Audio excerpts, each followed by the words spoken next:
Bonjour，我係 Sally。Le Labo 2025年新嘅城市限定 Violet 30就嚟推出啦，大家估下佢係會屬於邊個城市呢？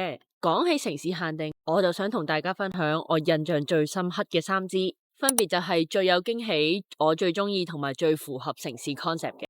第一支最有驚喜嘅就係 Osmanthus 19，原因雖然官方話佢係一個花香調嘅香水啦，但係佢同其他桂花調嘅香水有啲唔同，佢唔係屬於嗰種好甜嘅桂花，而係帶有少少木質同埋焚香嘅感覺。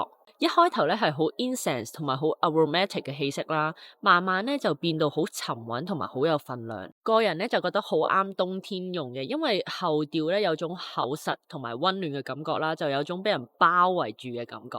而且呢支香水咧嘅持久度係超高嘅，如果持久度嚟講咧，我會俾佢9 out of 10。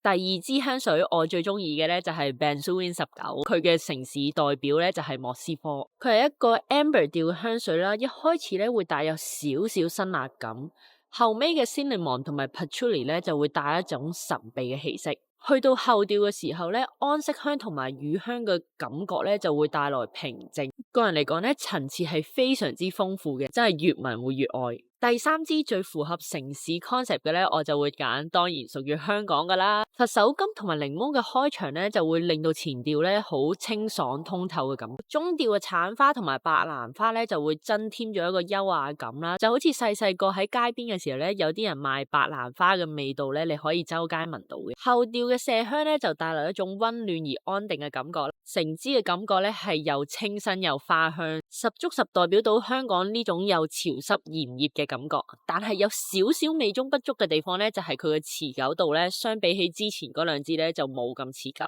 Le Labo 每一支嘅城市限定咧都有佢自己嘅 concept，仲有自己嘅故事啦。你又最中意邊支咧？同埋最新嘅 Violet 30，你又覺得會屬於邊個城市咧？歡迎留言話我知啦。今集時間去到呢度，off 啊！